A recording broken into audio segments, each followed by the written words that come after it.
My name is John Christmas. I am the exiled whistleblower in the largest fraud in Latvia. Latvia received an IMF bailout, issued bonds, and got invited to join the euro currency using false financial statements. This video contains new confessions from Parex and EBRD employees and the connection to the Sergei Magnitsky murder. Share if you believe taxpayers should know the truth. Latvia has the most destructive form of corruption, known as state capture. State capture is when a democratic government is taking from voters and giving to oligarchs. The dominant oligarchs, ever since Latvia supposedly became independent from Russia, are the founders of Parex Bank. Parex was the largest bank in Latvia, with billions of dollars of deposits from thousands of Russian and Ukrainian shell companies. Insiders spoke of connections with the KGB and Kremlin. The media portrays Latvia as a democratic success story and a friend to the EU and USA. But now it's time to wake up and observe reality. I had the bad luck to be recruited as Parex's liaison with Western banks. In 2004, I told Ernst & Young about material frauds with no result, except Parex illegally fired me. In 2005, I told the General Prosecutor, Bank of Latvia Governor, and Finance Minister with no result, except Parex chased me out of Latvia with murder threats. Parex dismissed the whistleblowing quickly by sending 2 former prime ministers to meet my Western banking contacts and hosting events in Latvian embassies in London and Switzerland. Since that time, I have suffered a slander and terror assault from Parex and the government. My whistleblowing was against the oligarchs for the benefit of the people, and I didn't expect the government to take the side of the oligarchs. In the early years after the whistleblowing, I was sickened to read about Prime Minister Aigars Kalvītis fighting corruption, when in fact his government was covering up corruption. The media portrayed Kalvītis as a self-sacrificial hero and showed pictures of his dumpy home to prove he was not corrupt. When he retired, he was congratulated by Vladimir Putin. Kalvītis immediately became an owner of the Dinamo Riga hockey team, which is linked to KGB moneypot Gazprom. In 2008, the Latvian government suddenly nationalized Parex, which had always reported profits. Stock with a book value of hundreds of millions of euros was transferred from the oligarchs to the government for nothing. And the government loaned billions to Parex to fund deposit withdrawals, even though the government had no legal obligation to do this and should have been able to sell Parex assets. Latvia was downgraded by the ratings agencies, and the crisis began. The bank fraud was now a national fraud. It would have been prudent after nationalizing Parex to investigate how a bank with big profits could suddenly fail. However, Latvia retained Ernst & Young to audit the 2008 financial statements and appointed a state auditor from Parex. These auditors found nothing wrong with their own work, and the media publish articles praising the state auditor without mentioning she was from Parex. The ironically named European Bank for Reconstruction and Development arrived to conduct due diligence on Parex in 2009. The EBRD is funded by taxpayers from 64 countries, and their website has anti-corruption, pro-whistleblower language. I sent messages to the EBRD offering details of material frauds and murder threats. They refused to communicate and instead announced a €100 million investment because Parex had vitality. The government could claim that its multi-billion euro loan to Parex was justified because the EBRD confirmed that Parex assets were okay. Meanwhile, the media created a cult of personality for Prime Minister Dombrovskis by publishing articles that he must not be corrupt because he lives in a dumpy home. Sounds familiar? Since the EBRD deal allowed the government to claim that its loan to Parex would be paid back, the government could claim to be in compliance with austerity mandated by the IMF, which provided a multi-billion euro credit line to replace the money transferred to Parex. Many Latvians were angry because they believed the Parex bailout was dishonest and unnecessary.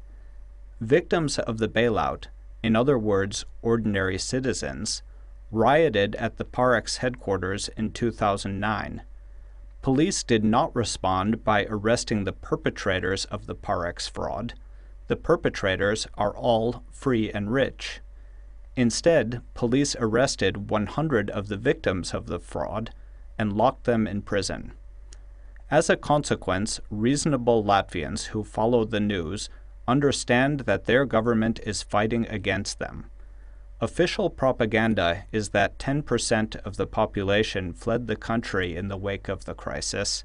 However, insiders put the number closer to 20%.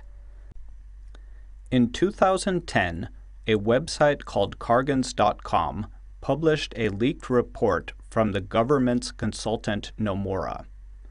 The report clearly indicates that the Parex share purchase agreement between Latvia and the EBRD was fraudulent. Latvia and the EBRD knew that the assets were bad and planned to cover up this fraud until 2014. Also illegal, Latvia promised to buy back the worthless shares in 2014 with a put option guaranteeing compensation to the EBRD paid by the cheated taxpayers.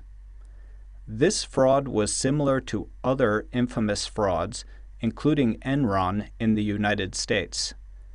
Enron sold assets for hugely inflated prices while making secret commitments to buy back the assets for even higher prices.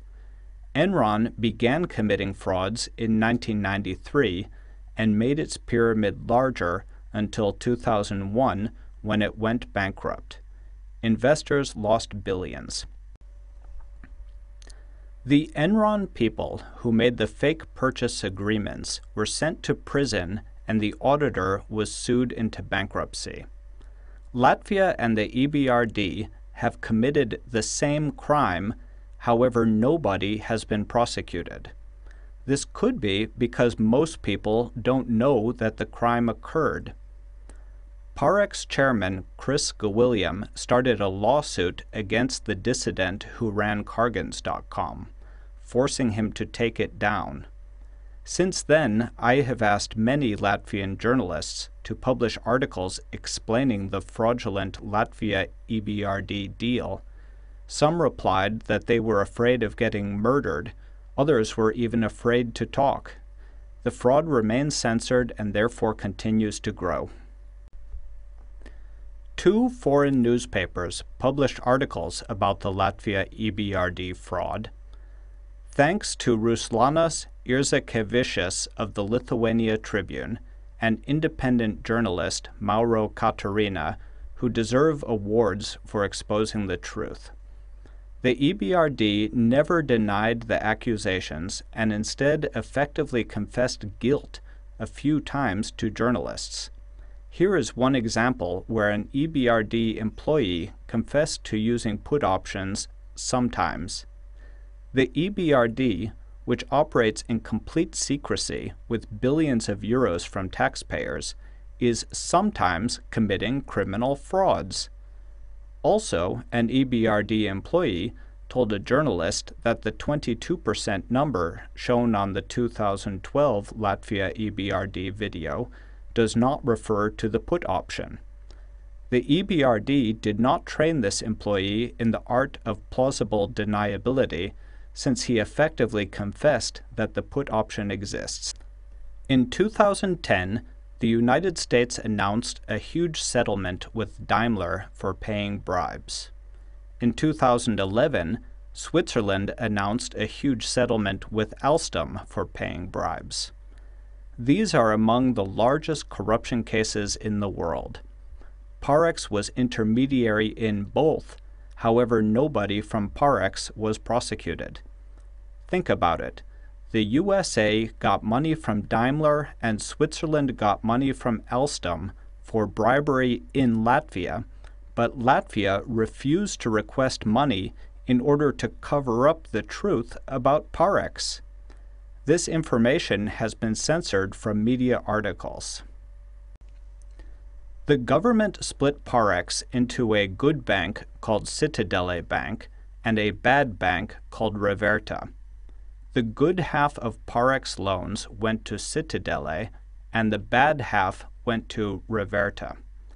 The loans from the Daimler and Alstom cases were considered good even though much of the money went to bribery. An example of a bad loan was a transfer of over $100 million from Parex to one of Vladimir Putin's friends in Russia.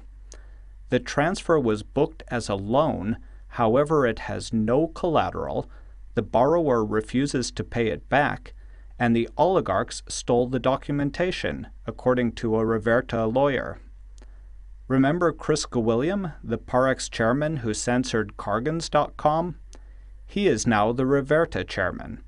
In public, he never criticizes Parex, but his true opinion is that the assets of Parex were stolen and the Latvian government is the most corrupt he has seen. Mr. Gawilliam's salary comes from the taxpayers, however he is covering up fraud to protect two oligarchs. In recent years, Westerners who follow events in Russia were horrified by the murder of Sergei Magnitsky by the Russian police who were stealing hundreds of millions of dollars from their own government. In 2012, the media reported that Parex's sister company, International Overseas Services, registered the shell companies for the money laundering. Nobody was punished except Magnitsky. And the fraud in Latvia was not slowed down at all. Latvia got accepted to join the euro currency in 2014 using its false financial statements, and therefore will borrow even more money for the benefit of the oligarchs. This fraud has to collapse eventually. Enron enlarged its fraud for 8 years before the loss was acknowledged. Latvia has been a fraud for 5 years so far, and the loss has not been acknowledged, even though the media speculates that less than half of the Parex bailout loan will be recovered. How many billions of euros of public money will be consumed before somebody takes action? Prime Minister Dombrovskis already published a book about how he is a hero and rescued Latvia from the crisis, which he says was caused by Sweden. But the crisis is not over. Thousands of Latvians run away every month. The national debt has doubled from 20% to 40% of GDP and is still growing fast, and the oligarchs are still living in their palaces spending stacks of taxpayer money. Now, in 2013, it's time to stop oligarch control of Latvia. Let's expose and punish the 2008 Parex bailout fraud and 2009 EBRD fraud. Otherwise, Latvia will join the Eurozone in 2014 as a rogue state and will undermine the entire European economic recovery. A new government in Latvia could end the crisis by prosecuting the perpetrators instead of worsening the crisis by giving more cash to the oligarchs.